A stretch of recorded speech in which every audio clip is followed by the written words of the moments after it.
Everyone. We are live and we are in English this time. So, those of you who are joining the other one I just finished in French, welcome to What is Reiki in English. All right. So, what is Reiki? It's a traditional Japanese technique. It's a technique that helps reduce stress and generate relaxation. The word Reiki is written in kanji, and so it's two words, Rei and Ki. Now, what does that mean? Ray, as in ray of light. It's the general meaning of the symbol is universal, right? Kanji symbols, however, are forms which are more subjective and open to interpretation. In this case, it defines Reiki as a ray of light. So it's a description in the design of the name that brings names such as spiritual awareness, so universal spirit, God, supreme being, a divine will. So Reiki is a spiritual technique. And the lower part of the word ray illustrates the earth and the layers in the stone. So it's a representation about the person bringing energy from creator down to the body, mind, and spirit of the person receiving it. It's a bridge of some sort that is created. And the key is energy. Now, in the third millennium before Christ, the Chinese affirmed the existence of this vital energy called the qi. So, from Chinese to Japan, the name is really similar. However, all matter, animate or inanimate, is composed and imbued with this universal energy. For India, the word is prana, which means the same thing. And in Hawaii, it's T or ki. But it's also in science, it's called the quantum energy. It represents the vital energy of universal life, right? So it's the energy that is occupying the space between atoms. And so everything around us is filled with this particular energy. This energy is used by shamans from all cultures all around the world. And when you're doing breathing exercise during meditations, it's what you're moving. So you're not really moving air, you're actually moving the energy. Now, so Reiki means energy of the life force guided spiritually. That's the closest translation of the symbol Reiki. The Reiki healing energy system is a technique to transmitting that subtle energy from yourself through your hands to another human energy system. Now, the difference with Reiki is that instead of giving your own energy, you're just a conduit transmitting this energy. So a lot like a wire, right? You're charging your devices. So the energy is in the wall, in the socket, and your device needs energy. So you're plugging the wire from the plug in the wall into your device. In the same way, that's how Reiki works. We're connecting to creator and we're bringing this energy down. So we're just a wire, we're just a conduit, and bring it to you. Now, when we give Reiki, why do we give Reiki? We give Reiki because it helps restore your energy and energy of things living around us. So we can give energy to plants, we can give energy to trees, to animals, to babies, to pregnant women, to elderly. And you can never give too much energy. You know, it's be the same thing as trying to fill in this water bottle, for example. Well, eventually it's going to be full. You can keep the water running and it's going to overflow. So that's why we have a certain time limit to give in Reiki. Once you're full of energy, then you can use that energy for something else and hopefully restore your health, right? The Chinese studied Qi and wrote about the subject in the internal classic of the Yellow Emperor. And that was written 4,000 years ago. So it's been around for a very, very long time. And this book particularly lists 32 kinds of Qi, different kinds of energy. So let's explore that a little bit. Martial arts use Ki or Qi in their philosophy and their physical and mental training. The Ki is influenced by your mental thinking, your actions, and your words. If your thoughts are negatives or words are negative, it will affect your energy. Now, the energy of Reiki is guided by the divine will and flows naturally to where it belongs and needs to be. So, even if I were to leave my hands above your chest and just give you Reiki there, the people on the table will testify that the energy, they feel something moving inside them, going to their knees or their hips or their head, where the energy is needed. When I teach my students how to give Reiki, I do so in a way that I explain that you have a set hands of position that you will follow through with everybody. And you have to trust that this energy, being alive and being movable, will go where it's needed. And so, therefore, it's not about what I want, it's just about letting the energy go where it needs to go. If you missed some of our videos that we do post, you can like my page on Facebook or subscribe on YouTube, and you'll always be made aware when we're making a video.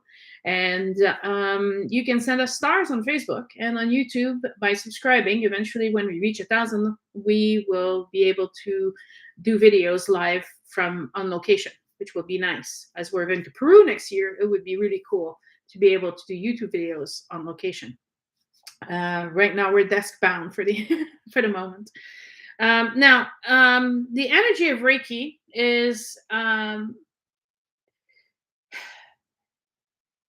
a spiritual process, right? So it's not a scientific process, but it's proven scientifically. So let me get into that. So for those of you who are skeptics, try to explain the scientific process to allow you to understand why does Reiki actually work. The students receive attunements to help them, and the attunements are given to them in the classroom. And this attunement opens the central channel of energy, allowing more energy to flow through. So more energy that they can get, the more they can give. They feel faster, and so therefore they're eating the extra energy that they are absorbing are able to be transmitted to others. So while you're giving Reiki, you're never going to be feeling depleted or empty, because this allows you to stay full while you're filling up someone else. So it's like having a hose that runs from one water bottle to the next. Once this one is full, it starts filling the other one. And along the way, it clears your chakras. Now, I've done a podcast on chakras a few weeks ago. So if you're curious about chakras, you're like, what is that? You can go watch that. Get 90 minutes on that. The chakras are like the heart. The heart is pumping your blood, and through that blood, it transmits to the rest of your body oxygen and nutriments and other things. Yes. And then it gets filtered in your kidneys and it goes around again. The chakras are like the same equivalent. It's more described as a wheel, but in any case, it distributes the energy, but not just to your physical body, but also to your etheric body, your mental body, emotional body, and spiritual body. So this energy is flowing through something that's much bigger than your physical body. So if you're feeling drained, tired, depressed, sad, your energy is low. If you're feeling happy, joy, and excited, your energy is high, right? It's simple meter, right? Then the main chakras are distributing this energy through the organs, which are minor chakras, and also along the meridian system. This meridian system comes also from the Chinese, as it's the same system that the acupuncture use. So if your energy is blocked, they'll put a needle there and unblock your energy so the energy can circulate. We can do the same thing with Reiki without the needles, which if you're afraid of needles, this is a nice way to restore the flow energy in your body. Now, how does it heal? Does it really work? There's many people practicing technique to improve their health, such as meditation, yoga, exercise, improving your diet, breathing exercise. And as this happens, you'll develop maybe a deeper awareness that regarding that flow of subtle energy in you. You'll come to correlate what makes you happy. If it makes you happy and it's very powerful, it keeps you happy for several days or months even. So the energy in and around the body is also connected to you. So the Reiki is helping you attain a healthy level of energy and physical health. because it circulates the energy freely between the 5 bodies. And this maintains the health. And it's been studied and recognized by health authorities as well as by scientists. One of the things that I do when I give Reiki, I give Reiki to people who go through chemotherapy. It reduces their symptoms. So after the fact of chemotherapy, you could be feeling hurting everywhere. You could be vomiting, having diarrhea. You could have headaches. You could be very tired. Having a Reiki session done right after the chemo negates all these different symptoms, because the chemo lowers your energy and then you get a Reiki to refill yourself. Yes. So Reiki can be used in many, many different types of things. But how does it really work for the scientifics that are watching?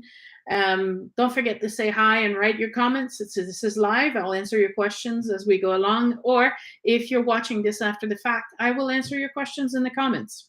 So don't be afraid to write us. We always want to be as clear as we can and as informative as we can, in order for everyone to be understanding what we're trying to explain here, right?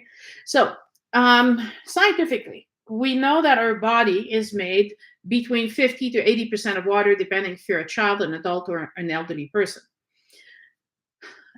This water is composed of atoms, right? The H2O, 2 hydrogen for 1 oxygen.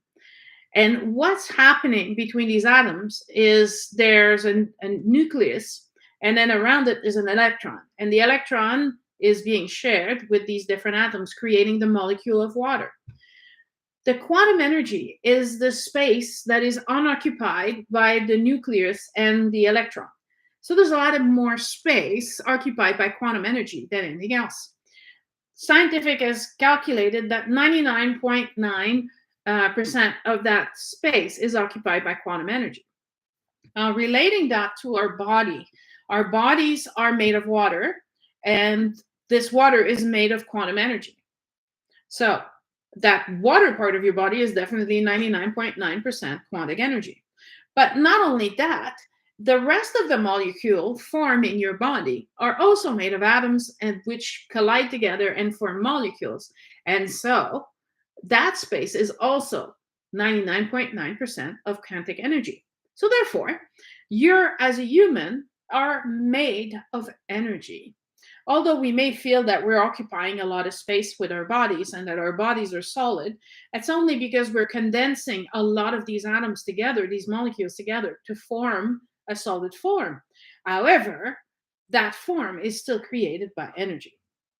So the science is saying that this energy actually is moved by emotions. Now, this is really interesting. There's a Japanese person, I'm sorry, I forgot the name right now. He put a drop of water and then put a name on the slate. And he put name like love and hate, and he froze that water. And when he examined the water, every time that the word had a connotation of positive, like love or I don't know, happiness, joy, they formed these marvelous crystals of like snowflakes. But the energy containing demon, hate, war, and that water became dirty or in just not clear and not forming a beautiful shape. So just the word alone was affecting the quantum energy and made it freeze in a way that was either beautiful or just looked like dirty. And of course, it's a scientific method, so the water's all coming from the same place. So it's not like he put water, purified water in one and dirty water in the other, right? And so they started calculating the effect that violent movies, scary movies, TV shows, music was having also on this energy. And they realized that the energy is moved and affected by what's in the environment, what is surrounding it. So whether it's your thoughts or just your words alone, and I mean, there were words written on a piece of paper. So words written on a piece of paper and not even spoken out loud. It's just the thought of writing this word was affecting this energy. Now, our energy is flowing through the chakra system, and it is, we now understand, affecting our wellness and our, the formation of new skin, the formation of renewal of our organs. The liver reconstitutes itself. But if your energy is constantly negative, it's going to affect the way these atoms are blending together and what they're creating. And that's how you create illness. And so our physical body is alive because of that chi. That's the difference between something alive and something that's not. What's keeping it together is that energy. So we want this energy to be as pure and as fluid as we can to maintain our health and our well-being. The stress is often the cause of our conflicting thoughts and feelings, which is lodged somewhere in your energetic body. So the liver is a resentment. The kidneys is unresolved anger. The headaches is your inability to connect with the universe. Your hands is your ability to communicate with the world around you. Your skin, every part of you is reacting to one emotion or one thought that you're having. So things like fear, worry, doubt, anger, anxiety are all affecting what they put in the bubble of stress. You're stressing your system. And so medical research has determined that the continuous stress can block your natural body's ability to repair, rejuvenate, and protect itself against infection or viruses. The American Institute of Stress estimated that 75 to 95% of all doctor visits are a reaction of stress. Now, this isn't about just me, I'm stressed. It's the accumulation of what it does to your physical form. All right. So if you're stressed because of the traffic in the morning, and you're stressed because you're misunderstood at work, and you're stressed because the pile of work you have to do is inhumane and unachievable in the time frame that you've been given, all of those things are now affecting this quantum energy and creating disease, right? You're no longer at ease. And so the effect of this unreleased stress, right, if it's jam-packed inside of you, will block the chakras.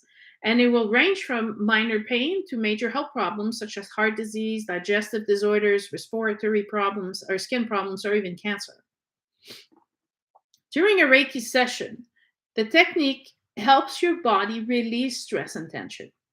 And so by creating a deep state of relaxation, whatever stress has been accumulated in this quantic energy, we're making this quantic energy relax and even out and be calm and being happy again. So for this reason, Reiki promotes healing and health. Reiki restores the energy balance and the vitality by, boosting your energy, but also by relieving your physical and emotional effects that you have either been submitted to or submitting to yourself, because your mind is unable to differentiate from watching a movie where someone gets murdered and you actually witnessing this murder. And so it releases the same hormones it would as if you were actually sitting there or standing there watching it happen. So imagine someone who's watching murder mysteries and crimes and horror all the time. Their body thinks, even if they live in a nice apartment in a nice part of town, their body feels the stress as if it was really living in the ghetto and being constantly submitted to violence. So what you're watching is affecting your health. And I've said this many times, so this is nothing new. However, with Reiki, we can gently and effectively open these blocked meridians or the blocked chakras and cleanse the energetic body. So not just your physical body, but your mental, emotional, and spiritual bodies as well. And so you're able to find a feeling of peace and relaxation. And it's through that your body will recover itself. Having a Reiki session makes you feel like you're warm, or you're bathing in the sun on a soft sunshine that it is even not just on your skin but flowing through you. It's comforting. It's very relaxing. And so the Reiki treats the person as a whole. It's a simple, natural, and safe method of spiritual healing and self-improvement that anyone can benefit from. So Reiki is powerful, yet it's soft and it's nourishing. So during a session, someone can remains fully clothed, right? No one removes their clothes for Reiki. But you may remove your jewelry and maybe something like as a belt, right? But you're keeping your pants and your shirt on, and you can just lay there on the table or sit on a chair and you receive Reiki. And although Reiki is an effective supplement to your health, like I said, the people are still getting chemo, but they're getting Reiki to undo the effects of chemo, but chemo is still doing its thing. Yes. So I'm not saying that in this day in 2023 in Canada that you should abandon everything and just do Reiki. Okay. That's not what I'm saying. But it's works well with any other sort of therapies, such as massage chiropractors, physiotherapists, psychotherapists, psychologists, doctors, acupuncture. It doesn't interfere with any of these treatments. It just simplifies and amplifies the energy to allow these treatments to all come together and provide you with the fastest way to wellness. Yes? Now, where is the origins of Reiki? In the original tradition, it was an oral tradition. Reiki was passed down from masters to students through classes, and nothing was written down. But through research, I found the following information inscribed on the commemorative stele of Usui Sensei in Japan. So a stele is like a big monument, big stone monument, and there's lots and lots of information on it. Mikao Usui was the founder and teacher of the Usui Reiki Ryo, and he was born in 1865. He was in the village of Tinae, and in the district of Yagamata, in the prefecture of Gifu. This is very detailed. It's located to the current site of Nagoya in Japan. He was a very spiritual man, and he took his daily exercise and meditation and religion very seriously. He lived in very difficult conditions in his childhood. He was a good student, and his skills were said to be superior to that of his friends. As an adult, he traveled Europe, America, and studied also in China. He was trained in medicine, psychology, religion, and the art of divination, which is important. We'll see later the way that Usui saw this gift of Reiki as a very spiritual gift. And so for him, they were tied together. It wasn't some standalone method. There was something about being connected to Creator that brings the energy to you to be able to pass it on to someone. He belonged to a metaphysical group called the Redu Wellness, which was aimed to develop parapsychological skills. So not unlike what we do at the Redu Wellness Center, where we're teaching you that there's energy, and then what you can do with this energy and how you can transform it into tools to help more than just a transfer of energy. He had several jobs of all kinds.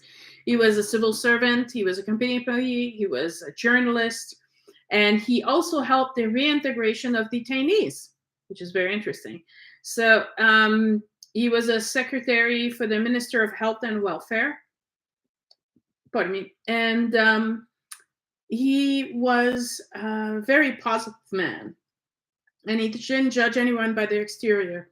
So everyone was always welcome to Usui schools or clinics. He didn't differentiate class. He just saw everyone as they were a human being, right?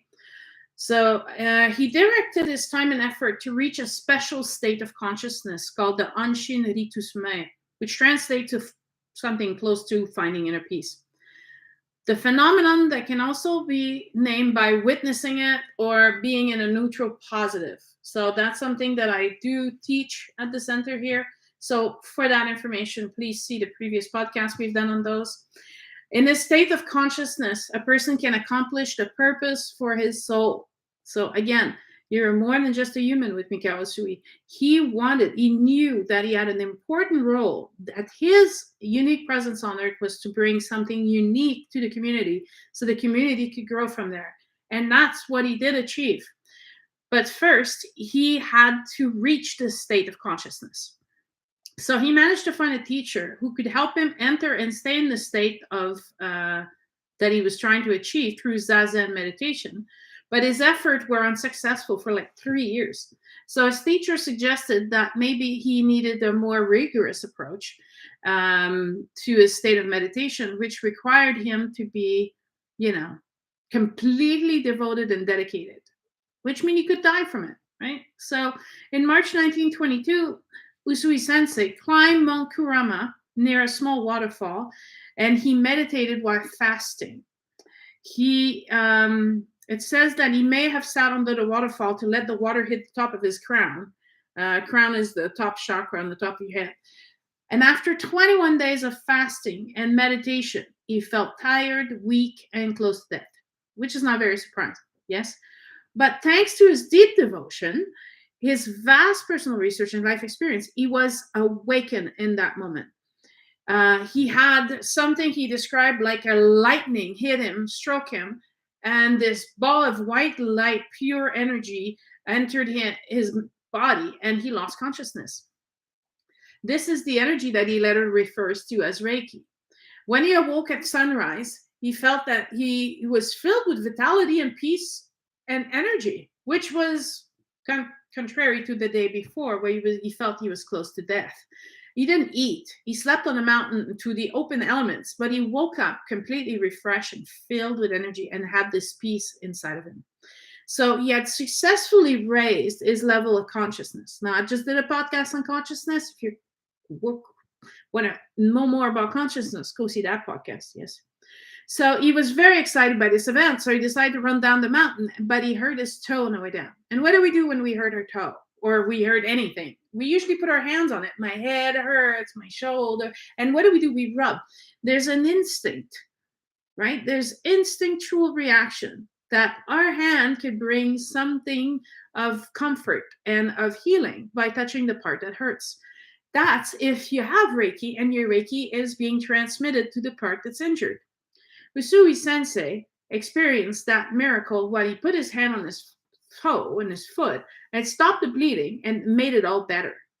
So, very excited and very hungry, he ran down the hill and he entered the place where they serve food, and he ordered a large meal. Now, if you've been fasting for 21 days, you can die from this. If you don't believe me, just research it. You can't put solid food in a stomach that hasn't digested food for 21 days. You have to start by incrementing liquids and broth, and then eventually little piece of food until it'll take you 4 or 5 days. So what it created a shock to his system, and it started to hurt. And so he put his hand on himself and healed that. And then he got curious. Now, if this works for me, would it work for other people? And the waitress that was serving the food was had an abscess in her mouth from a toothache. And he asked permission to touch her, and he healed the abscess by putting his hand on her. And then he also went and to the monastery where he was staying on Mount Kurama, and one of the old monks there was suffering from terrible arthritis. And he asked the monk, he said, maybe I can help. Can I just try put my hands and see if I can give you this light and see if it'll help?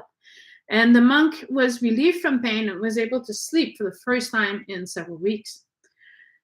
So he tried it on himself, he tried it on family members, and he saw immediate results. So he realized that, it'd be a good idea to not just keep this just for his family, but try to spread this knowledge and this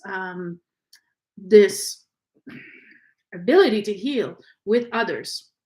So he named this method Shinshin Keizan Usui Reiki Ryo, which translates to Reiki Usui method for the improvement of body and mind. So this name simplified now today is Usui Reiki Ryo, which is the method of transmitting energy through the teachings of Usui. But it wasn't an invention made solely by Mikao. It didn't come out of just nowhere, because there were other people at that time in Japan also creating energy transferred method to heal. We have Matiji Kawakami, which was a Japanese therapist, and he published a book in 1919. The Reikan Tonetsu Ryoho, so this time it's Tonetsu's method, It was created by Reikaku Ishinuku. And the Shinryu Reiki Ryo was created by Gogetsu Matsubara. And the Seido Reijo Chutsu was created by Rensen Oyama. So you see, there's several people in Japan that are developing their own personal take on how to transmit this energy to heal the body and find wellness and well-being. So contrary to what people think, he didn't create something out of nowhere, but he was able to pass this knowledge on to his students following his methods. So if we get outside of Japan, every tribe in the world does the same thing. It's a way to look into the spirit of an individual and trying to see which part of it is not working or what not. The clock works as jam, and releasing this block and allowing things to turn again and to return to health. So we're going to specifically speak of Mikao Usui's technique today, but he's not the only one who came up with this stuff. So that's, if you're asking someone who says, I do Reiki, then you can ask them, are you doing Usui? Are you doing someone else's? Yes. Then Usui began healing the poor people in Japan, and he saw that when he was able to heal them, they could find a job. But there was one in particular that became a beggar again. So he went over trying not to make assumption, because he's wondering, what did I do wrong? Did I not do it properly for this guy? Like, curious to know where he went wrong. The beggar told him that he was not happy working and was much more happy to beg for a living. So Usui realized that not everyone wants to be cured. So at that time, he changed his goal of healing the poor to healing those who came and asked him for a healing. And it set up the Reiki practice in a school. And it's something that we still do today. Today, we have to have the person's permission to do a Reiki for them, and they have to accept that the Reiki energy will flow through them. And I've tried it. When I tried to give in a Reiki without asking, it felt like the energy was just bouncing right back into my hands. And then I asked the person, I said, okay, so do you accept the Reiki energy? And then they said yes. And then all of a sudden, all the energy went in. So if you're able to sense the energy, then you're able to experiment with it. You're able to make some tests with it. And without permission, the energy won't enter. There's something called the free will, and free will is affected by this energy. So the person has to be willing to accept the energy and make the change for themselves. Which brings me to say, if you have a long lasting disease you've had for a long time, expecting to cure everything in one session of Reiki in 1 hour, it's not going to happen. And the other thing is that if you're wanting to heal, you have to examine what responsibility you bear for having that illness. The illness didn't happen to you for no reason. It comes from somewhere. It comes from your mental attitude. It comes from your emotional state. It comes from your physical, the way you treat your body, the way you feed your body. So all of those things is affecting your health. And so Reiki, it cannot change everything for you. It can only give you the energy for yourself to change, right? So I'm hoping I'm clear about that. But if there's questions, please, I have people on YouTube. I've got people on Facebook. Don't hesitate. Just send me a message. So Mikao moved to Tokyo in April 1922 and established an institute where the Reiki system is taught to the public and treatments are also given. He also happened to open clinic in Harajuku and Aoyama, and people came from all over Japan seeking for the healing and also to learn. In September 1923, Tokyo had a big fire due to a massive earthquake in the Kanto district. So Mikao Usui was dedicated to helping as many injured and affected people as he could. He even later received a medal for his dedication and his efforts. So he believed in what he was doing, right? This wasn't just a fad for him. This was, to him, his life purpose, his soul's goal. So he nearly had 2,000 students from various skills and dedication level who learned through his meditation classes and groups across Japan, but mainly in Tokyo. The earthquake and the resulting tsunami and the fire caused a great demand for more healers. And Mikao Usui began training teachers so that they could, in turn, teach more people and have as many people contributing to the restoring of this energy. And it was when he was developing his system that he included 3 symbols at that time. That's when the symbols came in. The symbols weren't there before, but he added those 3 symbols, which are sacred symbols. They are passed from masters to student. If you do a search online, you'll find the symbols. They're easy enough. However, the symbols cannot be used unless you've been attuned to them. And so that's why doing it online doesn't work. You need to have your teacher actually personally open this channel for you to be able to direct this energy where you want it to go. So he developed a more formal process to speed up the process, because before that you would meditate like he did and you would train like he did, but it was very slow. So now he's speeding up the process by the attunement. What it does is it opens your central channel to let more energy through. So rather than you slowly, incrementally, through meditation, opening your channel, he was force opening this channel and allowing you to absorb more energy so you could give more energy. So that's the difference between a practitioner at level 1, level 2, level 3, level 4. As each level goes up, your channel opens. I actually have a picture here in my book. Let me show you. I think I have it right here. That's my book, by the way. If you're a teacher and you're looking for books to teach your classes, this is a good one. So you can see that at first the channel is very small, but as the channel gets different attunements, the channel becomes bigger and bigger and allows more and more energy to flow through the chakras and through the hand to be dispensed to a person, a plant, an animal, whatever. And so the first,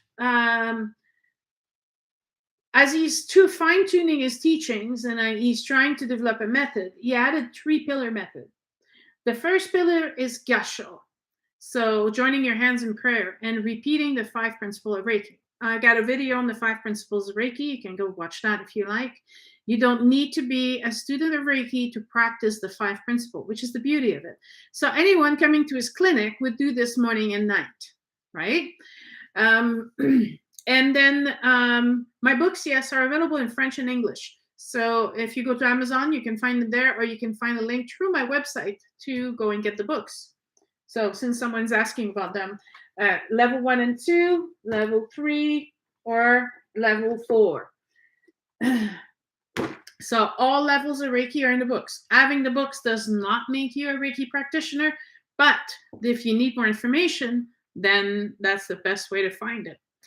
The second pillar is Rijiho, and that means the indication about the spirit part, right? So the pillars mean, what is the theory standing on? What is the technique standing on? Technique is based on you connecting to your own intuition. And Usui Sensei was saying that there's a part of the treatment, he called them treatments, that was self-guided rather than a predetermined imposition. That came later.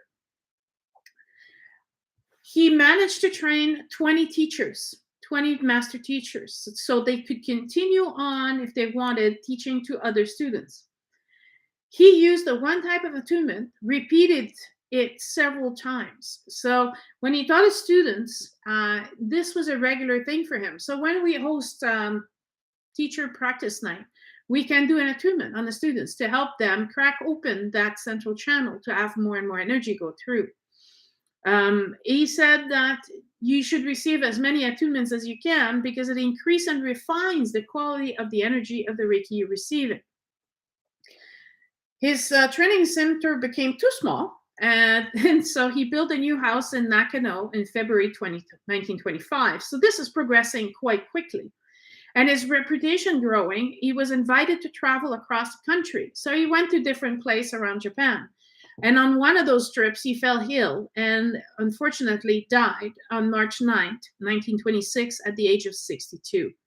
So only a few years, and he had made that much progress, and it grew that much. And after his death, several different presidents were in charge of the clinics. And 4 of those presidents had been directly trained by Mikao Usui Sensei.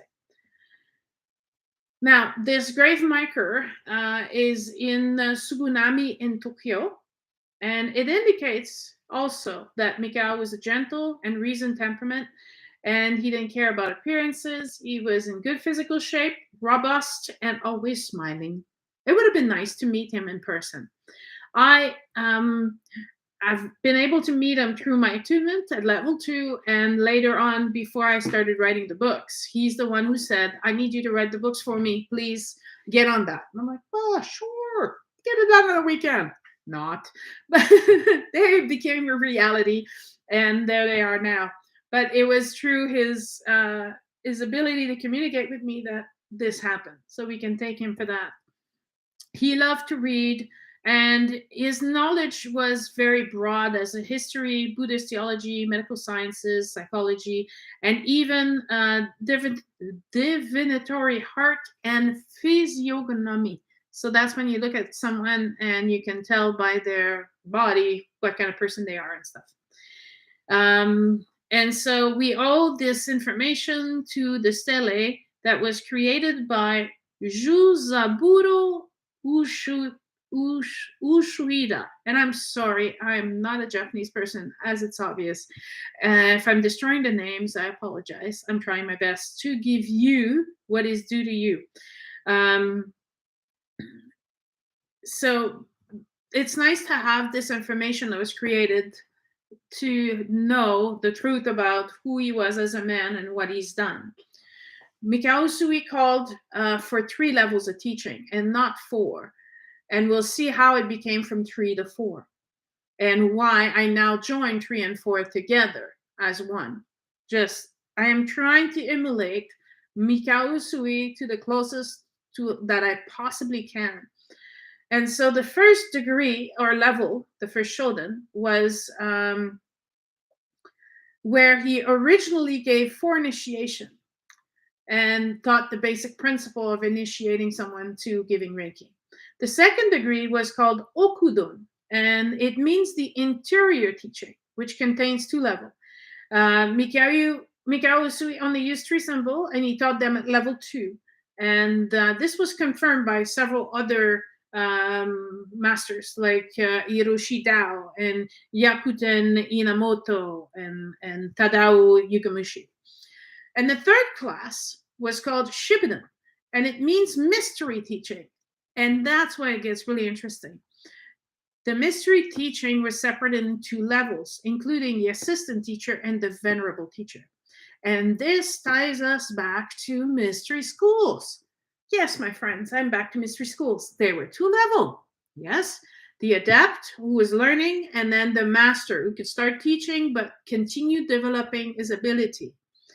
This is sadly now missing from our today modern Usui Reiki. And this is why I teach about it in other classes, so that we can get back to what Usui was trying to transmit when he first started. The Western style Reiki is a practical, hands-on, by the hands, and spiritual, which requires a lot of meditation. But it's developed on some fundamental principles of Reiki taught by Master Usui, but not entirely. Yeah, there's this part that's a bit missing. Yes. Due to the different nature of culture or time, his classes were entirely different, but there are no traditional Usui type courses taught in America. Technically, all the extra that I'm teaching doesn't fit under the Usui umbrella, but I am teaching the rest of it, but it's just not under the Reiki bracket, if you will. Yes. So the Usui type courses taught in America, and probably not in Japan. I haven't gone to Japan to take classes there, which would be very interesting. But his course were undertaken as a long-term commitment. And we don't require that in the West. In the West, you come, you spend 8 hours, you get your level 1 certificate. My students are required to complete a lot more hours than traditional other Usui Reiki teachers, because I insist on that long-term commitment. And before coming to get the higher levels, you need to prove to me that you've practiced and you apply what you've learned already before you can just apply it to gather knowledge. Classes shouldn't be all about just learning knowledge. It's about application of this knowledge. Yes? All right. So, even though we often read that someone teaches in the same way as Master Usui, from what my research proved, it changed so much over the years that it's different. So what we do is that the course contained many similarities and overlaps in the method of energy transmission and healing concepts. So if you're asking me, should I take the Reiki Master Teacher if I'm not interested in teaching? Yes, because this is not even closely everything you can gain from Reiki. Yes, there's a part about business in that level, because that's what I'm mandated to teach. But it's about healing yourself. It's about opening your own closet and looking at what skeletons are laying there, and finding a way to become soul infused, just like Mikyo Usui always wanted in the first place. For you to take that energy and apply it in your community to be the person that moves and change things on a small or big scale. And if you're doing it from the soul, it's going to affect people. And just like Usui, I don't know that if he thought it would survive this long, right? But he did it from his heart and his soul. It was all invested in this. So we also know that Master Usui liked to meet other like-minded people and share with others. He was very open-minded and had a big heart. And liked to have other people join, even if they weren't the Usui Reiki method. He was hoping that it would continue to evolve. So before he died, he asked Dr. Ayashi, a retired naval medical officer in Japan, to open his own clinic and to continue developing the Reiki based on his medical knowledge, because he was a doctor, a retired doctor. And let's not forget that he taught 20 masters. So Ayashi wasn't the only one that continued the teaching, right? Some people that were his students, master teachers, continued taking care of the clinics owned by Usui, but also started their own thing. Now, Dr. Ayashi, known in the West as Master Chujiro Ayashi, was a devoted student, and he was taught by Master Usui, and it was a master in 1925 at the age of 46 years old. Ayashi kept notes on medical condition of his patients and the position of hands that gave the best results. This was, remember, with Usui, it was intuitive, but Ayashi was being very specific on where the hands seemed to be best placed for healing something. And that led him to create the Reiki Ryoho Shinshin, which translates to the guidelines of Reiki healing method. The manual was distributed to his students, and it was used with very specific technique, like for syphilis or toothache or whatever. However, in Canada, I don't know about other countries, but in Canada, we're not allowed to make any diagnosis because we're not doctors. And so this method is not really being used anymore, because since we can't make a diagnostic of a medical condition, we can't use the set of hands. And this is where we translate it into a more fixed hands position to go through a session, which takes about an hour. Then Ayashi also changed the way we give Reiki, because with Mikao Usui, you'd give Reiki either on a chair, and one person would give you Reiki. Ayashi gave his treatment of a person laying on the table, and he could receive Reiki from several people at the same time. So he's changing things, he's boosting things, yes? And he also changed the attunement to make it more efficient and developed a new way of teaching while he was traveling. So you could now learn level 1 and 2 together, which I also practice now, in 5 days. So each day you had an attunement, 2 or 3 hours of instructions, and the rest of the time could be spent on practice or meditation. And that way he trained 13 masters, including Awayo Takata. And he made a trip to Hawaii in 1937 and 38 to help Mrs. Takata to develop her own clinic in Hawaii. Upon his return to Japan, and this is important because Takata says that there's no more masters in Japan teaching Reiki, and she was the last survivor Reiki teacher, which is not quite true, but I'll explain why in a second. So, upon his return to Japan, he was interrogated by the military who wanted to obtain information on potential targets. Now, remember, 37, 38, and the war was 39 to 45, right? So, Japan was preparing to invade Hawaii. And he refused to cooperate and therefore was declared a traitor. Now, in Japan, honor is almost anything and everything, okay? So, if you're a traitor, you become ostracized and dishonored, which means your children can't get jobs, you can't buy anything, you're just pushed aside. In order for his dishonor not to imprint on his wife and children and future generation, he decided to die honorably by a ritual suicide called the seppuku on May 11, 1940.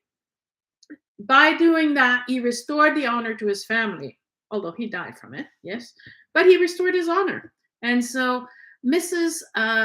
Awayo Takata was telling people that she was the last surviving teacher. The other thing that happened is after the war, the American took charge of Japan and forbid any kind of practices unless it was pre-approved by the US government. And so Reiki went into an underground and continued on, but was not public. So if you were not from Japan and not knowing who to contact to get into these schools that were in the underground, you would think that Reiki stopped existing in Japan, but that was not the case. Okay, so the Ayashi Reiki teaching line reached the West through Mrs. Takata, so we are grateful for her for that. It's the best known and most prolific at this time, but I think that for anyone, when we're sold on something, it's because we experienced it ourselves. We saw the miracles ourselves. And that's why we're so passionate about what we do. Yes. Without the passion, there would be nothing. Mrs. Takata was, she was born in the 1900s. So she was already by then, in her 30s. And she was a Japanese immigrant into Hawaii, and they worked on sugar plantation. She was married to a plantation accountant, and she had 2 daughters. But in October 1930, her husband died and left her alone, and she had to start working to provide for her 2 daughters. And she developed severe abdominal problems and pulmonary condition, and she sank into a depression. In 1936, she had to travel back to Japan to announce to her parents that her sister had passed away. That's how they did things back then. Us, we might just do a FaceTime or a phone call, but back then you traveled to announce the news in person. And when she was there, she went to the hospital in Japan, and they, through a series of tests, diagnosed her with a tumor, gallbladder stones, appendicitis, and asthma, which required surgery. And then she decided to go to Ayashi's clinic for a second opinion. And she was quite impressed with the fact that Ayashi was able to diagnose her without all the tools from the hospital with the same exact ailments that she had just mentioned. So she decided to receive a treatment per day by 2 practitioners for several weeks. And after 4 months, she was doing progressively better with her depression and was healed. Now, this is big, right? She even thought that when she was receiving her Reiki, that they had hidden something that was producing heat. So she was trying to catch them to see what they had in their kimono sleeves that was producing so much heat. But after being healed, she decided to stay on and learn Reiki from Dr. Ayashi. And she worked with him for a year and received her second degree of Reiki. So she returned to Hawaii in 1937, where Ayashi came over and helped her open her clinic with her daughter. And it was only in February 21st, 1938, so 2 years later, that Ayashi initiated Mrs. Takada to master level. So meaning you can now teach Reiki. She didn't teach until after 1970. She was successful in Hawaii, and she was traveling everywhere from the United States to Canada to teach until her death, December 11, 1980. So she taught for 10 years. And it was thanks to her that Reiki came out of Japan and is now practiced by people all around the world.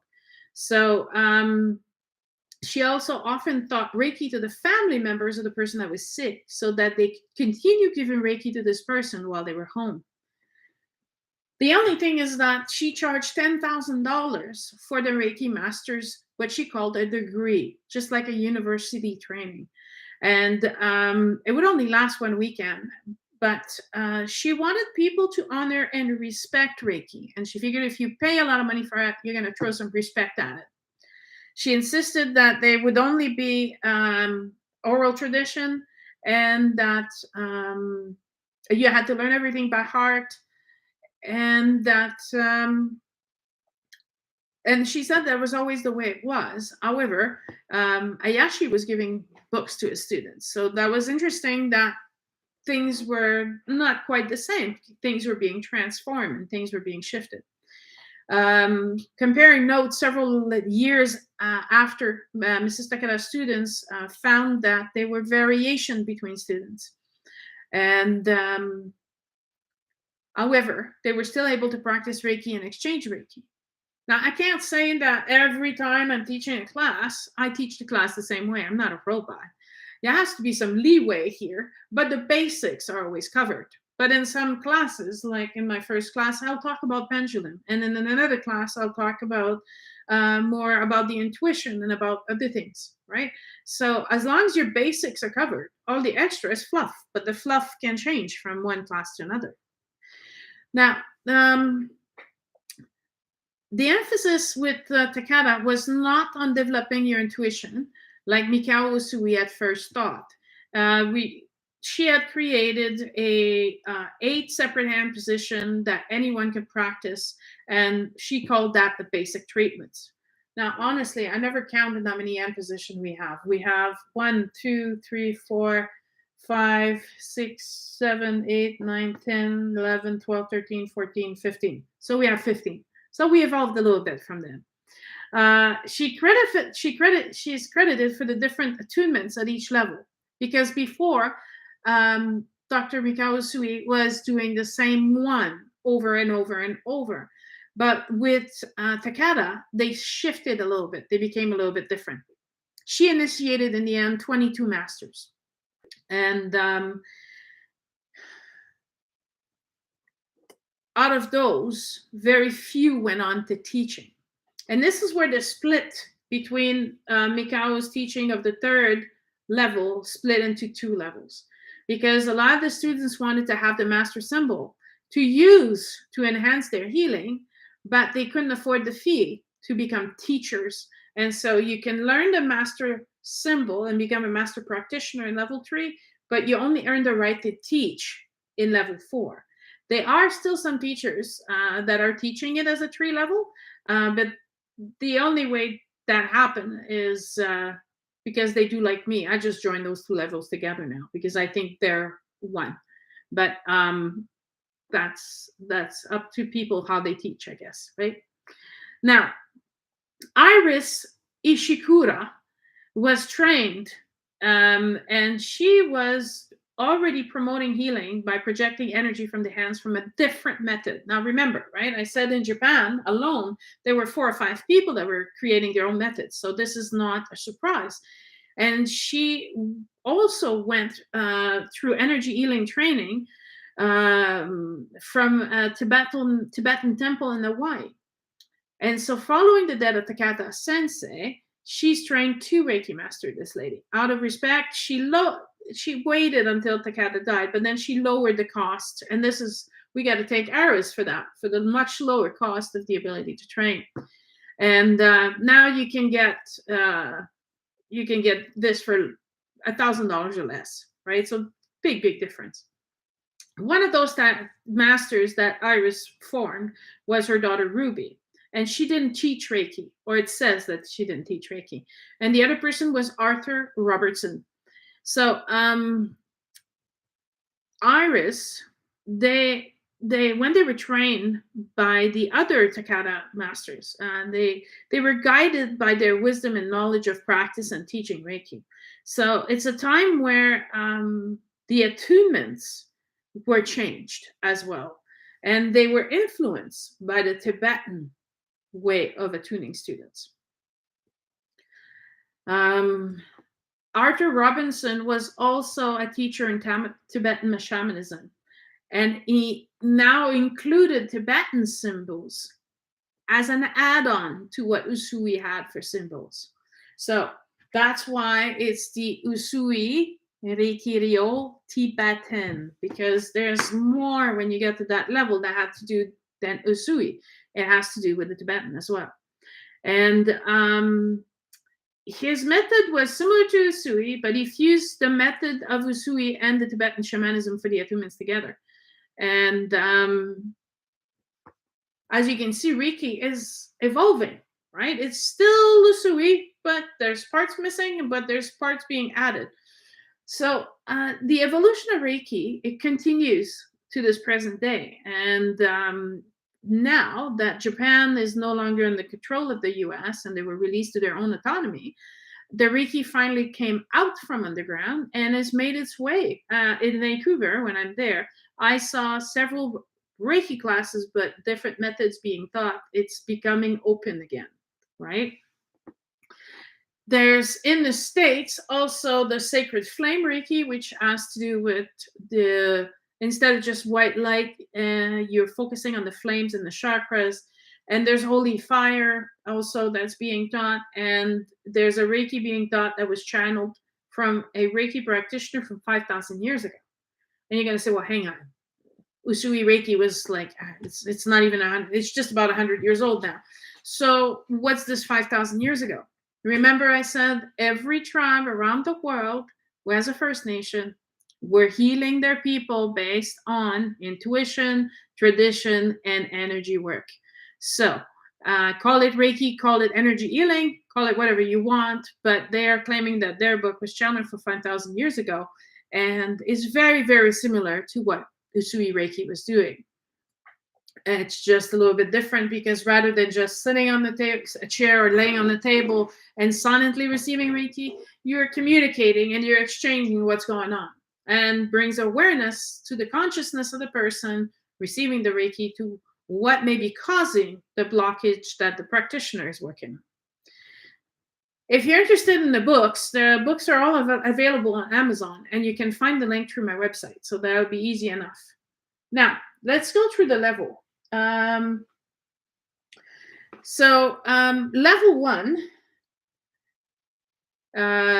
is the initiation to Reiki. So it's learning the basics.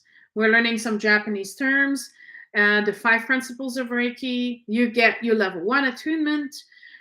You learn how to do Reiki on yourself for self-healing. You learn to do Reiki on the chair, and you learn to do Reiki with someone laying on the table. With level 2 Reiki, you receive an attunement, but this time you're learning the symbols. There's 3 symbols at that level that you're learning, just like the Usui method used to teach. And then, interestingly enough, you learn to send Reiki long distance. What does that mean? It means I'm here in Drumheller, Alberta, but I can send energy to you if you're in Japan, if you're in China, if you're in France, or if you're in South America. And it works. And so during the class, not only do we learn about this, but we actually apply 3 different methods, and we get the results, because then we contact the person to who we send the Reiki to, and they reflect what's happened during the session through our conversation. So it's really cool. Reiki can also be sent, if it can be sent across distance, It could be also sent across time. Meaning, if you had a very scary incident that happened to you in the past, we can send energy to this event in the past. If, for example, you're a university student, you have the big exam on Thursday, you can send yourself mental energy on Thursday for your exam. If you know that you have surgery coming, and you can send healing energy. So yes, there's different types of energy, and you learn that level 2. There's the mental and emotional healing technique. There's the long distance technique. We learn about, we brush on Reiki on animals. And then we demonstrate how you integrate your symbols in a Reiki session. And then I ask personally my students to let it sit for 6 months, practice, do your case study, see how you evolve, see different situations, try it on young people, old people, healthy people, sick people, and see what do they give you as a feedback, and what do you experience as a practitioner before you go and take the next level. Now, for level 3, we have the attunement again, and we learn the master symbol. And we get into practicing Reiki with crystal grids, and working with clear crystals and sacred geometry, and also how to do psychic surgery. What does that look like? We sometimes, after doing a whole Reiki session, your shoulder still hurts. Well, there might be some energy that's really stuck there and requires special attention. So in level 3, we learn to take it and put it out. And it could be anywhere in the body. It could be in the organs. It could be in the emotional, mental, spiritual body. It doesn't matter. So we learn how to access this bit that needs to be removed so the energy flow can circulate again. And you can find peace. Yeah, that's very good. Very interesting. Now, the master teacher level, again, you don't need to take this level just because you want to become a teacher. You should take this level for everything that we're teaching you. And this one is 2 days. You will learn the Tibetan master attunement, the Tibetan symbols, but you also learn the divinity of what Reiki is, the divine love with divine wisdom and divine will. How to light that flame inside of you so that it burns bright and you're always connected. You learn breathing techniques to help circulate the energy in all your bodies, not your physical body. The importance of meditation and the daily practice of meditation. How to open portals. How to give attunements to yourself or to your students. But also how to share Reiki with others. How to value and recognize the spiritual importance of a master teacher. And then, of course, we go into the business of things, how to teach a class, how to do the administrations and marketing ideas. But the important part is you're still learning how to heal yourself and how to boost your energy. And not everybody who's a master teacher definitely becomes a teacher. However, they have, because that's the name of the class, that's the name of that level. I can't change that. But with that, they will discover their own path. Some of them, some of my student master teachers became hypnotherapists. Another one is an emotional code practitioner. Another one puts energy in a crystal jewelry. Another one decided that they're incorporating energy with the singing teaching they're doing. So there's a multitude of variety that you can express your own uniqueness. But once you're healed, it comes to you. But unless you're healed, then it's difficult to be able to practice what you're trying to learn, because or trying to find your way, because you're still in darkness, you still have injuries, you still are hurt. The master teacher's level is helping you heal from the inside out so that you can be the best person you can be, to be completely empowered with your traits, ability, gifts, and then bring that to the world. And that's what I'm truly trying to achieve every time I teach a masterclass. Now, something that came up, because Reiki's being, as you could see before, there's different, the sacred flames, holy fire, this and that. The teaching were, some of them oriented towards the Catholic religion. I got nothing against Catholicism. I was born Catholic. However, if someone who's a Buddhist wants to come and learn Reiki, they should, and they shouldn't have to convert to Catholicism for it.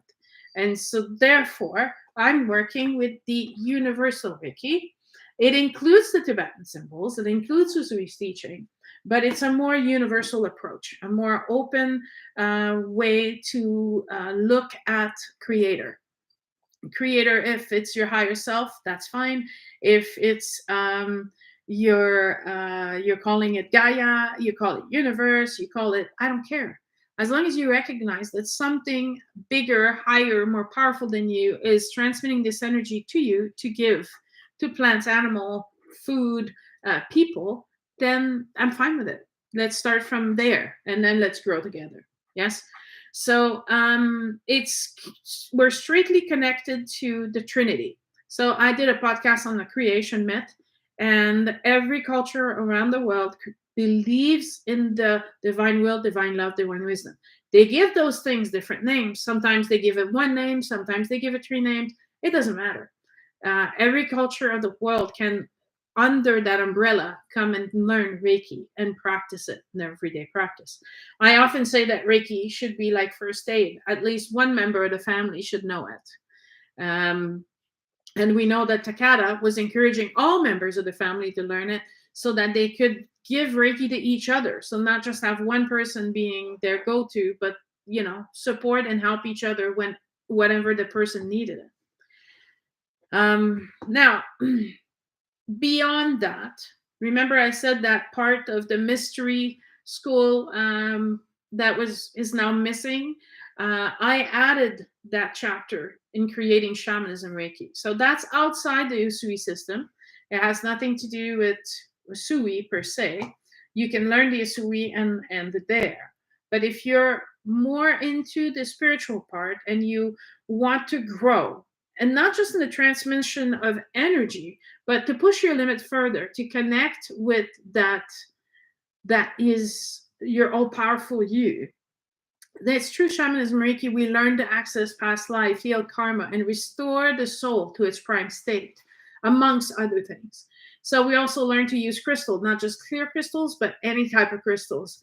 And we are more connected to nature and grounding and messages and receiving guidance.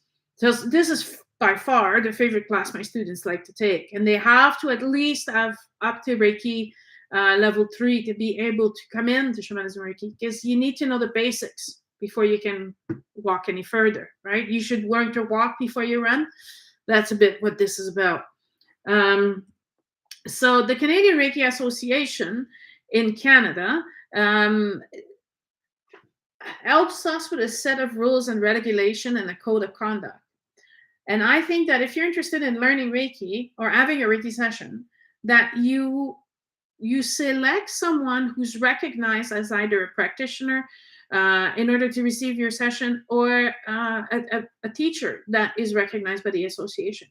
Because we're being vetted. And if there's a malpractice and complaint lodged against us as members, a membership can get canceled, and gives you a recourse as well.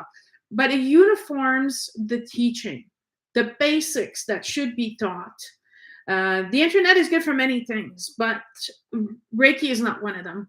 You should take Reiki from an actual person and be live in the classroom. It's passed from masters to students in person, and it requires a minimum of 36 hours. So that's the minimum that you should have. But in my case, my students undergo classroom and practice time for a total of 108 hours. So I'm very demanding, but the product that comes out at the other hand is people who are confident in what they're doing, and they want to practice Reiki because they're confident. They know what they're doing. They feel that any situation is going to occur to them, they'll be able to manage. And besides, the CIA will not recognize if you took your Reiki online if you want to become a member. So you have to have a certain level of training and practice in order to join. So if you're if you want to learn Reiki, then the association has a calendar for the upcoming classes. They also have a list of all the teachers across Canada, so you can probably find someone near you. Sometimes, quality comes at a price and the experience comes at a price. So it's a little bit more obviously than online, but you actually get true teachings and not just a series of videos, right? Selecting a teacher is not about having the same teachers for all level. You don't need that. And sometimes because a teacher moves, dies, or stops teaching, you'll need someone else to, if you want to go further. I don't think it's a bad thing to have different master teachers. I think that it also, if you want to become a teacher yourself, to see how other masters are doing it, how other people are approaching teaching, how they're presenting their class, how many hours are they spending on what. I spend a lot of times on practice because I think that's what gives you the confidence. I think it's important that it becomes instinctual. You know exactly how your session goes. It flows naturally. And from one level to the next, I don't teach the same things. It's new things every time. So you need to have mastered what I've already taught you before we can move any further. Otherwise, you just get lost, right? Personally, here at the Redu Wellness Center, we teach throughout the year in English or French. And so that's in Drumheller, Alberta. But we also teach in British Columbia and Quebec. And I have guest teachers that I've trained myself that I believe in that are also referred to on my website. So you can learn classes from them. So you just got to go consult our website at www.sonyaroy, SONYAROY.com. And then if you want to learn the class in English, look at the site on English and see where the classes are offered. And if you want to learn the class in French, then go to the French site and then look at the dates and the locations there. Also, the other available option to you is if you're not from Canada or are in different location other than Quebec, BC, and Vancouver and Drumheller, you can contact us. And depending on how far you are and the cost of traveling, if you have a minimum group, we will travel. I've taught in Peru, Australia, Germany, Switzerland, England, France, Spain, Sweden. I've taught all over the world. So it's not a big deal. It can happen. And sometimes we kind of try to put things together, especially in Europe. So I'll do 3 or 4 countries at the same kind of period. So I just hop through those countries and I come and teach you. So there's options available. So I have some comments, but just wondering, does anybody have questions? Any particular questions I didn't cover during this this video or this podcast about Reiki? What else can I say? Reiki is just, as far as I'm concerned, the basic level of entrance into spirituality and into connecting yourself to your higher self to determine what you're here to do. If I ask myself what's the most question asked in so far in doing this work, it's always, but what's my soul's purpose? What's my soul's purpose? And it's really hard to determine your soul's purpose unless you've been able to look at all your different injuries and wounds that you're carrying, right? We don't go through life unscathed. We get through life and we arrive at a certain point where we're carrying a lot of stuff in our backpack, right? Imagine an imaginary backpack with your life experience in it. Well, some of them are really good and they come with certification. And you can't neglect those. Some of them are medals, some of them are trophies, right? So those are part of what made you right now.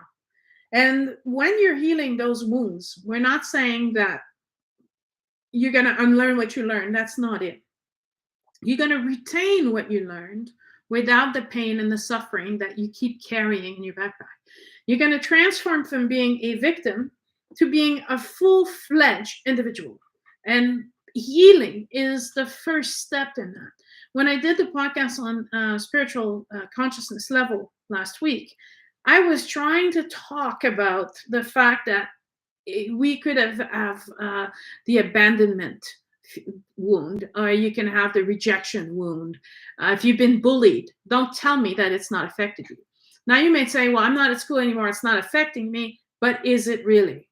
And part of the classes and the retreats that we offer is to give you a safe space and an area where you can come and explore these wounds and really see, is, is it infected? Is it still pouring pus, or is it still just gaping wound? It's not healing. And allowing you through REIKI and other methods to be able to close that wound and to say, okay, what I learned from that experience is, let's take one of mine. I was raped when I was 14. And I could continue telling the victim story on how terrible and awful it was, because it was. But instead, I closed the door on the victimhood and I opened the door and went into empowerment.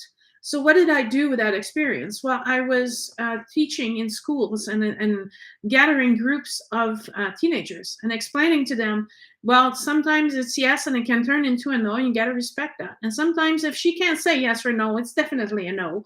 And teaching girls to have pride in themselves. And if you like a guy, he should like you for you are, and not just because you're going to put out. And learning to have boundaries and learning to respect your body. Learning to accepting how beautiful you are, even though if you don't exactly match the standards portrayed in social media and the news and, oh my gosh, all the videos online, right? To be able to say, if someone loves me, they treat me this way. And someone doesn't love me if they beat me, if they yell at me, if they put me down. And so learning to build confidence. So I've done that from that one negative experience. So I can say it's no longer a wound. I've been able to heal and learn and try to be proactive to prevent this from happening to other people, because it's not a nice experience. And if you can learn the life lessons I learned without having to go through the trauma, then I know I'm doing something good. I know that I'm using that experience in order to make the world a better place. So they could be different wounds. And we're gonna the level of consciousness, I address this, but and we're gonna be, the next podcast is gonna be on narcissism. And I don't know if it's because I'm attracting people who have suffered relationship where they were involved with a narcissistic partner, or because they were raised by narcissistic parents, but it seems that you attract those that you can help. Yes, sometimes because they're a mirror, but sometimes because you hold some of the answers that can help them move along and get out of that victim pocket and open the door of empowerment.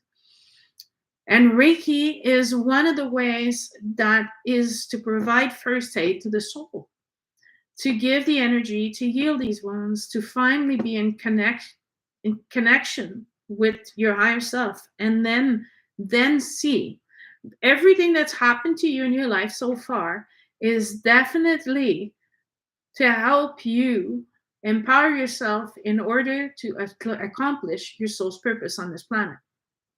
And at the time when you're doing it, you're thinking, okay, well, I'm only affecting a dozen people. But you don't know how these dozen people will spread the word. I mean, we know that Usui had 20 masters. We know that Takaha had, 22. We know that Iris only had 2. So, but it's the one that eventually makes it grow, that makes it flourish. Who knows? You may be raising the next president of Canada that 10 years, 20 years from now will be in charge of this country. You don't know how you're affecting the people in your environment in such a way that they will change the world. Yes. When you give birth to a child, as a parent, I wished for them to be healthy. I just wanted them to have everything working so they get the best start in life as they could. But after that, they're their own person. They will make their own choice and decision. But it's what you give them in the meantime while you're giving them the building blocks to build a foundation to who they will become. The more you can strengthen them, the better they will be at building forward from there. And a lot of us have to stop midway and either rebuild the entire foundation or repair the cracks in it, depending on who you are and things like that. So It's not as scary as you may think. And Reiki is such a soft and easy way to receive energy, to look in the start of the process of introspection. So hopefully that will make you curious and make you want to learn more about it. And we're always available through our website for comments and answering questions. That's what we're here for. So hopefully this was informative and useful and you liked it. And I will wish you a good night and a wonderful week for the few days to come. And I'll talk to you on Wednesday on narcissism. So, as they say, I wish you all a good night.